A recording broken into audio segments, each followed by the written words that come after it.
ಎಲ್ಲರಿಗೂ ನಮಸ್ಕಾರ. ನಾನಿವತ್ತು ಸರ್ಕಸ್ಸಿನ ಆನೆಗಳ ಒಂದು ಕಥೆಯನ್ನು ಹೇಳಲಿದ್ದೇನೆ.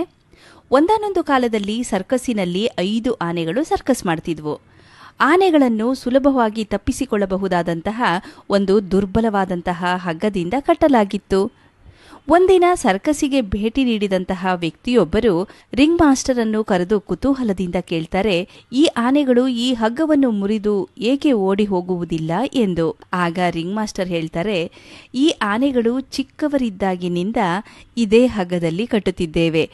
ಈ ಆನೆಗಳಿಗೆ ಈ ಹಗ್ಗವನ್ನು ಮುರಿಯಲಾಗುವುದಿಲ್ಲ ಎಂಬುದು ಅವುಗಳ ಮನಸ್ಸಿನಲ್ಲಿ ಮನದಟ್ಟಾಗ್ಬಿಟ್ಟಿದೆ. ಅದೇ ನಂಬಿಕೆಯಿಂದಲೇ ಈ ಆನೆಗಳು ಈಗ ಹಗ್ಗವನ್ನು ಮುರಿಯಲು ಪ್ರಯತ್ನಿಸುವುದಿಲ್ಲ ಎಂದು ರಿಂಗ್ ಮಾಸ್ಟರ್ ಉತ್ತರಿಸುತ್ತಾರೆ. ಈ ಕಥೆಯ ನೀತಿಪಾಠ ಏನಂದ್ರೆ, ಸಮಾಜದಲ್ಲಿ ಮಿತಿಗಳಿಗೆ ಮಣಿಯಬೇಡಿ, ನೀವು ಬಯಸುವಂತಹ ಎಲ್ಲವನ್ನೂ ನೀವು ಸಾಧಿಸಬಹುದು ಎಂಬುದನ್ನು ನಂಬಬೇಕಾಗುತ್ತದೆ ಎಂಬುದಾಗಿದೆ. ಧನ್ಯವಾದಗಳು.